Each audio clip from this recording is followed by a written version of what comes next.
Okay, so haphazard, basically anchoring of scar tissue, all mix and matched patterns, not making it as strong as it could possibly be, just adding quick support.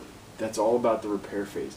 Now this phase is also really important to our discussion of why people continue to hurt themselves, because this phase is usually when the pain starts to go away.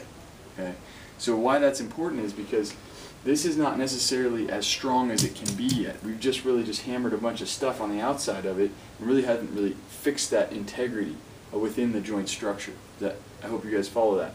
So next comes the remodel phase, and that's somewhere between 6 weeks and 1 year, depending on the severity of the injury, especially to a joint. Joints typically have less blood supply, so they're slower to heal. It can take up to a year to basically go through this remodeling phase. Now, what the remodeling phase does is really cleans this all up and puts the scar tissue and forms it in the actual to meet the demands of the tissue. So for example, for this wall, we would want the 2x4s going like this, not like this, right? Because the force is coming down on it rather than from the side. Okay. Now in your ankle joint, it's going to be a little bit different. They're going to have, but the whole general premise is to meet the demands of the tissue. Okay. But that takes a long time, and it really has to do with what kind of forces the body is being exposed to. Okay. And again, pain starts to go away in this category here, but it's not really structurally super sound again for somewhere between 6 weeks and a year. Okay.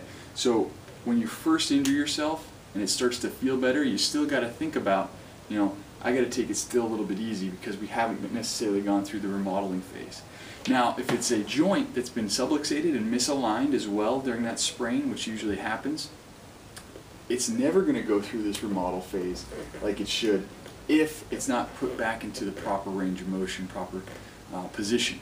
Okay, so that's why with your spine, if you have repeated injuries to a certain area, it's because it's not able to really go through that full range of motion, so it's not able to go through this remodeling phase, and so you're stuck in this repair only phase where it's weakened, it still has basically a haphazard scar tissue, and it's not set up for the forces that are required of it. So that's all for today. We're just talking about making sure you keep this in mind, that when the pain goes, there's still some structural weakness there for quite some time, and make sure you get your problems addressed, especially sprains, strains, things like that, so that you can go through your remodel phase and have that joint as good as new. I'm Dr. Nick Arraza, Santa Barbara Family Chiropractic.